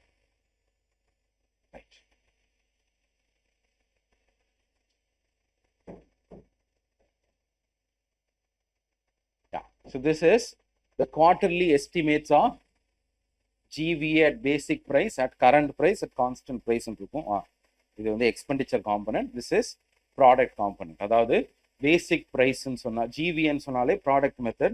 Product method means we have classified the different sectors of the economy into these 8 different categories. 1, 2, 3 சொல்லிட்டு இந்த அக்ரிகல்ச்சர்லேருந்து எவ்வளோ அவுட்புட் வந்திருக்கு, மைனிங்லேருந்து எவ்வளோ அவுட்புட் வந்திருக்குன்னு சொல்லி எல்லாத்தையும் ஆட் பண்ணால் that is called as GVA at basic price. We can also further take the luxury of even calling this as a GDP at basic price. No harm at all. But we are not using this kind of parlance after that. இப்போ இந்த பக்கம் பாருங்க expenditure component. Expenditure காம்பனன்ட்ல என்ன இருக்குன்னு பாருங்க. Private final consumption expenditure, government final consumption. What is this? This is nothing but the expenditure that we saw. C plus G plus I plus X minus M சொன்னோம்ல, அதுதான் system of national accounts is giving that. See, consumption is a very vague term, isn't it? It's not so technical, and therefore we are using a technical term here. Private final consumption expenditure means the households whatever they have spent for the final consumption. அதான் the C. Gன்றது தான் government's final consumption expenditure. Gross fixed capital formation என்ன அப்படின்னு சொன்னா அந்த investments அப்படின்றது தான் இந்த. Then we have exports imports. இந்த வேல்யூபிள்ஸ்னா என்ன, சேஞ்சஸ் இன் ஸ்டாக்ஸ்னா என்னன்னா, சரி சேஞ்சஸ் இன் ஸ்டாக்னா லாஸ்ட் இயர் இட் செல்ஃப் இன்வென்ட்ரிஸ்னு ஒன்று சொல்லுவாங்க இல்லையா கம்பெனியில், which means every expenditure has made in that last year. So on the expenditure side it would have been reflected, but it has not been sold off, isn't it? So it is an expenditure but has not become an income here. சரியா? அதனால என்ன பண்ணா இதுல ஒரு mismatch வரும்னு சொல்லிட்டு changes in stocks. வேல்யூபிள்ஸ்னா என்னன்னா the investments in jewellery, luxury items இந்த மாதிரி. But it's a minor component, it's not so significant here. Even the very amount will be very less. அந்த C+G தான் நம்மளுக்கு தேவை. எக்ஸ்போர்ட்ஸ் இம்போர்ட்ஸ் எல்லாத்தையும் ஆட் பண்ணிட்டு கடைசியில் என்ன பண்ணுவாங்கன்னா டிஸ்கிரிபென்சின்னு ஒன்று ஆட் பண்ணுவாங்க. You know why do we add discrepancy? To match them, or else this two will not be equal. Okay, so let's just see. So இதில் பார்த்தீங்கன்னா இந்த மாதிரிலாம் கண்டுபிடிப்போம். let's just look at the number here. இப்போ இந்த GDP இதுல ஒரு percentage of growth நம்ம அச்சீவ் பண்ணிருப்போம் இல்லையா? இதுதான் எஸ்டிமேட்ஸ் ஆஃப் இது ஃபர்ஸ்ட் ஹாஃபா. ஃபர்ஸ்ட் ஹாஃபோட growth வந்து 7.7.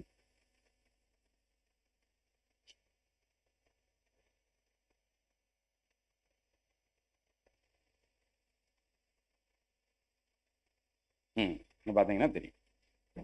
ப்ராடக்ட் சைடில் we use GVA. GVA basic ப்ரைஸில் இவ்வளோ வந்திருக்கு. Okay, so this is the amount. Now net taxes on products in basic price what we don't have. Basic ப்ரைஸில் என்ன இருக்காது? ப்ராடக்ட் டேக்ஸ் இருக்காதா? If we add product tax to basic price what will it become? If we add, it will become market price. So it will go to a higher level. And therefore, GV at basic price, if we add product taxes on it, it will become the GV at market price. That we can call as GDP also.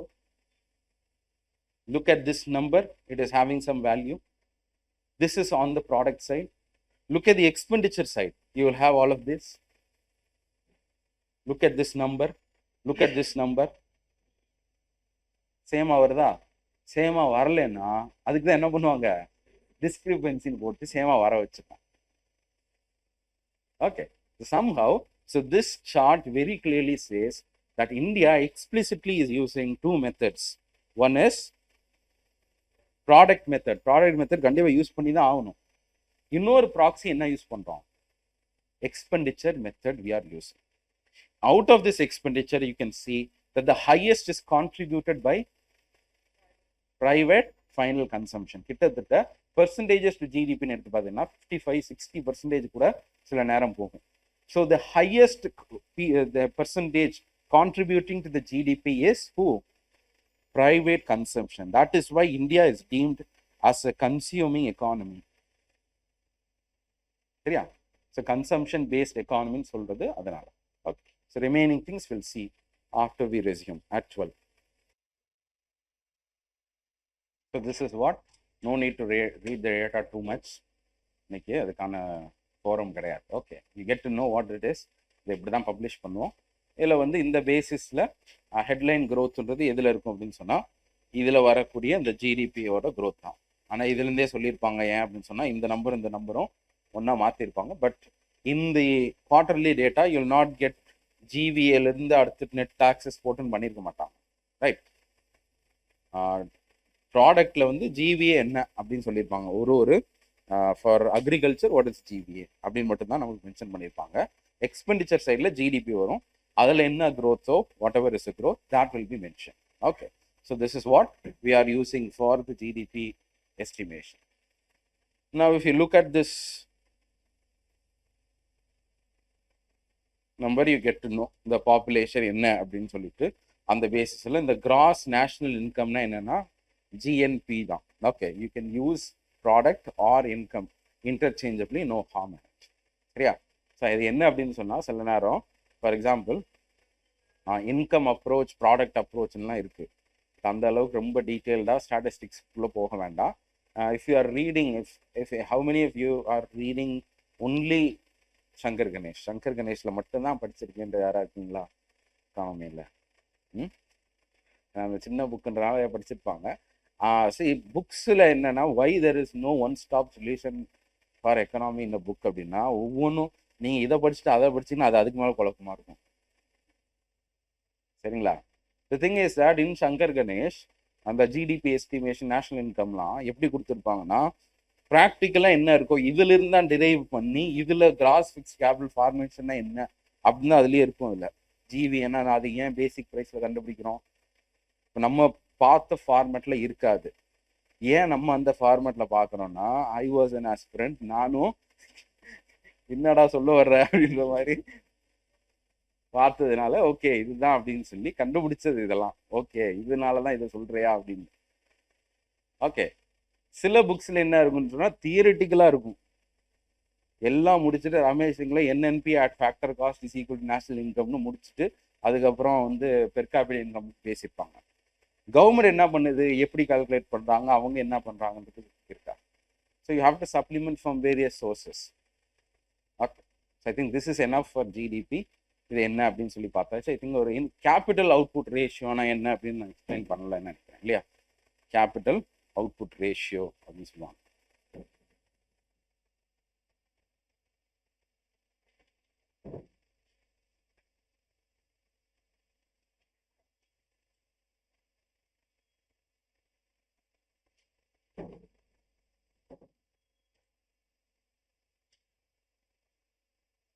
Okay. So this is the chart that we were seeing. So இதில் என்ன ஆகுதுன்னு சொன்னால், see we discussed that 4500 இங்கேயும் வரும் இங்கேயும் வரும், it can also come at this spot அப்படின்னு சொல்லி பார்த்தோம் இல்லையா. So in whatever ways you can calculate the GDP, all of this will be the same. Now we assume that there is no leakage at all. Householdsலேருந்து என்ன இருக்காது, வெளியே எதுவும் போகாது, no savings, nothing at ஆல்ன்றனால whatever they earn it should have come naturally in this way அப்படின்னு நம்ம assume பண்ணோம். But in reality it will not be so. They will save.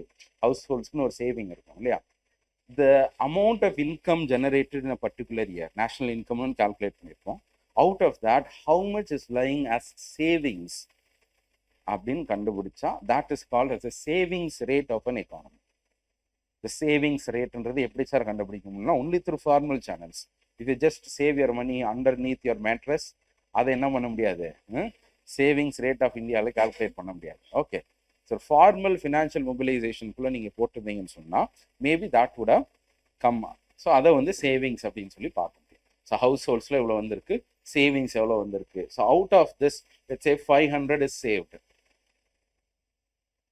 So 4500ல 500 எவ்வளோ பர்சன்டேஜ்னு பார்த்து that is the savings rate of the economy. The savings rate should be better. அதாவது ரொம்ப ஹையாகவும் இருக்கக்கூடாது, ரொம்ப லோவாகவும் இருக்கக்கூடாது. It should be there in an economy. ஒரு functional லெவலில் இருக்கணும். Now see என்ன அப்படின்னு சொன்னால், I think this question I would always pose to my students as to whether savings is good or bad for the economy அப்படின்னு சார்ட்டில் பேசுவோம். Let's say in last year 4500 came. So அதை வச்சு தானே உங்க பிஸ்னஸ் பண்ணியிருப்பாங்க. So last year the output of the firm or the GDP was 4500. Now in this year again 4500 has come. The households save 500 rupee and spend remaining 4000 rupee. So expenditure of the household is 4000. And the expenditure of the household is going to naturally flow here, and therefore in this side we are only earning 4000. Last year's GDP was 4500. This year it has come down. இது growth கிடையாது. அப்ப என்ன பண்ணணும்? This has come down because of savings. So the more we consume, the better for the economy. அப்ப is savings bad for the economy? இப்பதான் பண்ணக்கூடாது நீங்க. சரி, நோ சேவிங்ஸ் பண்ணுங்கன்ட்டாச்சு. சேவிங்ஸ் நிறைய பண்ணீங்கன்னா அதுக்கு அடுத்த வருஷம் இன்னும் குறையுமே. Out of 4500 you save only you save 2000, you spend only 2500. only that will flow as income for the business firms. Yes, very good. என்ன அப்படின்னு சொன்னா, if you just save it with your house, பத்திரப்படுத்தி யாரும் பாத்திரக்கூடாதுன்னு வச்சீங்கன்னா, it will not be beneficial.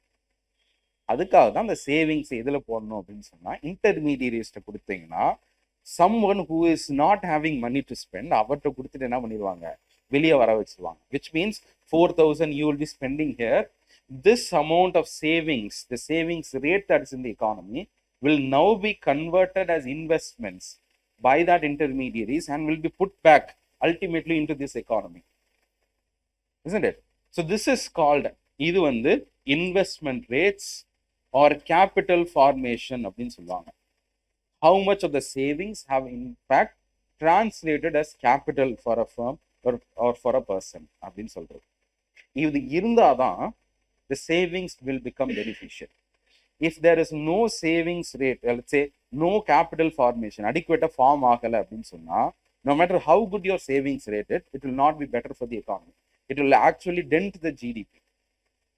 Right? இதுல இருந்து நம்ம எடுத்துட்டோம் investment rate. Let's say 500 is saved here, out of which we are assuming that the entire 500 has been removed and translated as capital form ஆயிடுச்சு. So this side 4,000 flowed, this side again 500 flows. The maximum that will reach is 4,500. Then how growth is possible then? Other one. You discussed that in the class, isn't it? Nothing. Why? Savings is good. Consensus is there. But if you look at this, savings seems to be a disadvantage for the economy. Even if we are operating at the maximum potential, the highest we can draw from this is the entire 500 and put it back. அப்போ போன வருஷமும் 4,500 தான், next yearum maximum that we can reach is 4,500. Then there is no growth at all possible.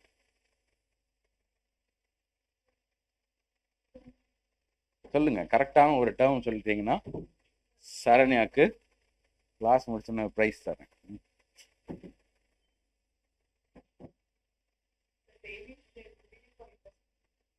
Yes, of course. The amount of savings 500, it is being put back. 500 it has come out and therefore it has come into the economy. So this side 500 has come, this side 4,000 has come. So last year 4,000 itself came from this side. This year together it's coming out. Very good. Exactly. என்ன அப்படின்னு சொன்னா, the 5,500 that you invest or save will be multiplied. Money multiplication or concept. சரியா? The 5,500 you put in the bank will be multiplied into 5,000 and given to the larger economy. Yeah. And the money multiplication and knowledge. Okay, so that's why it is impossible to achieve GDP in today's context without the role of the financial market. Okay, so this is called as a savings rate. How efficiently we translate the savings into investments or capital formation is called as the investment rate. Now all of this is better, which means the funding or the financial market is performing good and there is enough capital for the firms to invest. The firms are investing, but the output is not adequate. That is where the efficiency lies, isn't it? In the efficiency check pandradhukku, we have another term that is called as capital to output ratio. COR அப்படின்னு சொல்லுவோம். Capital to output ratio. Let's say 500 is a capital generated for a firm, out of which 100 rupee has been created as output in the next year. What will be the capital to output ratio? 5. The same context, let's say in another economy, the 500 which is given as capital, that country is able to create 250 as output. What will be the ratio? Which, this is an economy A, this is an economy B. Which economy is performing better? B is the economy that's performing better, which means the capital output ratio the lower it is, the better it is for the economy. That is why in 2018 there was a question which said whatever we explained right now. Despite being a high savings economy, no statement, despite being a high savings economy and capital formation, there is no output in the economy because of the following reasons. One, population, illiteracy, weak demand, high capital output ratio. Nalu statements. The answer. High capital output ratio means that no matter how much you put as capital, they are only able to generate less output. So it should be lower. Incremental na year on year increase. These are all just the similar concepts. Okay. So this is regarding the core basics of GDP estimation. I think the personal disposable income of the concepts are very clarity. Let me explain that also.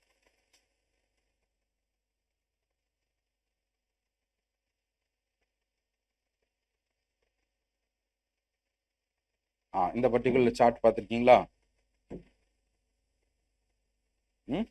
usually whatever we have seen in the chart, the government's NSO statistics, what is the national income?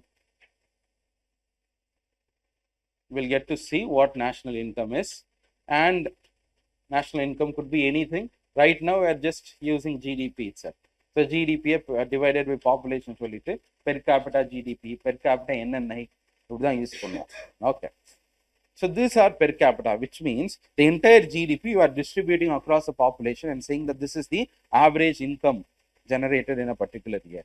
But this average is not doing justice.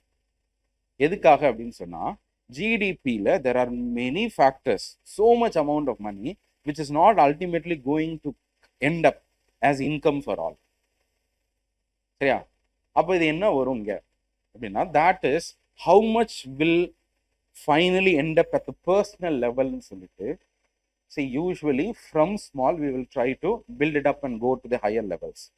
This concept is to break down the GDP and remove all the unnecessary things and arrive at a solution where we can say that this is in fact what will come into the hands of a person's use. This is a tendency, because per capita income is not necessarily in our discretion. Spend no. One company today, it is, let's say, created GDP na manufacturing steel and iron company, it is happening. So lakhs and lakhs of crores it will be generating. We are just merely distributing that income across the whole population. It's not going to come as income at all. So edu personal disposable income abdin paakkradhukku idu oru breakdown நம்ம வச்சிருப்போம். So GDP is a crude number.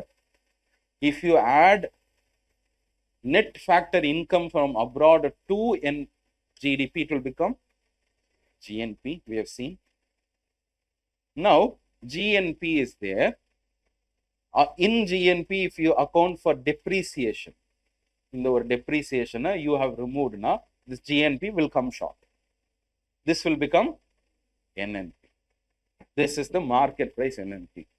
From market price NNP, you have to come down to factor cost. Factor cost to market price indirect taxes, net indirect tax or minus tax plus subsidy. So this tax or net taxes, if you remove from this place, it will further reduce and will become NNP at factor cost is what should theoretically be the national income, isn't it? So this is what. This national income is what is distributed as per capita income. That we should not do. Out of this national income, whatever is not going to possibly reach our hands, we have to remove that as well. For example, undistributed profits. Let's say a company has sold 1,000 cars. It has earned a revenue that will reflect as NI, national income. But out of that sales, not all profit is going to come ultimately to the people. That undistributed profit, how much you have, you are not given as dividend to the shareholders. That you will remove. So remove this undistributed profit. remove corporate taxes. இது எல்லாமே இங்கே இருக்கும் உங்களுக்கு. Okay, so you can see here corporate taxes. Remove corporate taxes. Let's say corporate tax என்ன ஆகும்னு சொன்னா government, let's say 6,000 crores revenue created by a particular firm, அதுல 1,000 they are not going to distribute, that you have to remove. Remaining 5,000 you have. Out of that 5,000 crore you have paid 2,000 to the government of India.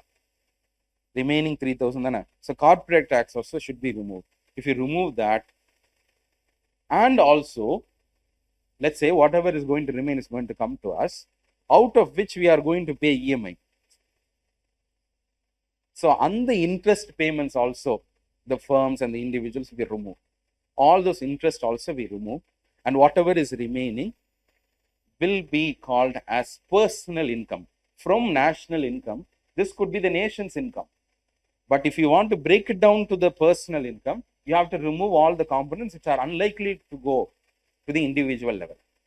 இதில் ஒன்னே ஒன்று மட்டும் plus பண்ணியிருப்பாங்க, transfer payments, which means 2,000 crores have we removed because it's corporate tax.